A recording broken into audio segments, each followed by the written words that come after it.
I want to talk to those of you who can get vaccinated, but you haven't. The Delta variant is twice as transmissible as the Alpha variant.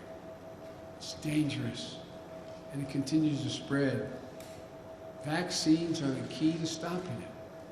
We're making progress. Today, more than 90% of seniors have at least had one shot, and 70% of people over the age of 12 have gotten their first shot as well. That's good news, but we need to go faster. That's why I'm taking steps on vaccination requirements where I can. Already I've outlined vaccine requirements that are going to reach millions of Americans, federal workers and contractors, medical staff caring for our veterans at VA hospitals, and our active duty military reservists and National Guard. Today I'm announcing a new step. If you work in a nursing home and serve people on Medicare or Medicaid, you will also be required to get vaccinated.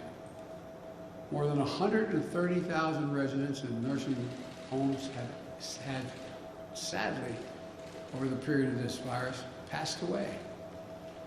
At the same time, vaccination rates among nursing home staff significantly trail the rest of the country.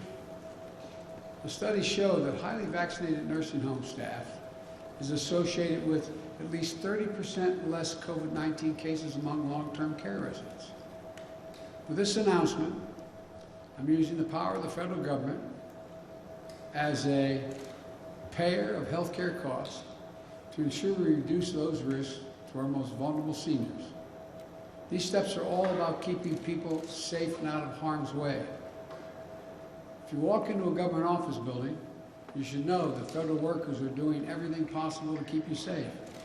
If you're a veteran seeking care at a VA hospital, you should not be at a greater risk walking into the hospital than you were outside the hospital.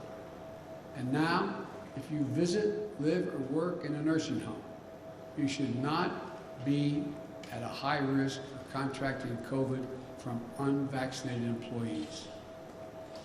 While I'm mindful that my authority at the federal level is limited, I'm going to continue to look for ways to keep people safe and increase vaccination rates. And I'm pleased to see the private sector stepping up as well. In the last week, AT&T, Amtrak, McDonald's, they all announced vaccine requirements. I recently met with a group of business and education leaders from United Airlines to Kaiser Permanente to Howard University. We're also doing the same thing. Over 200 health systems, more than 50 in the past 2 weeks, have announced vaccine requirements. Colleges and universities are requiring more than 5 million students to be vaccinated as they return to classes this fall. All of this makes a difference.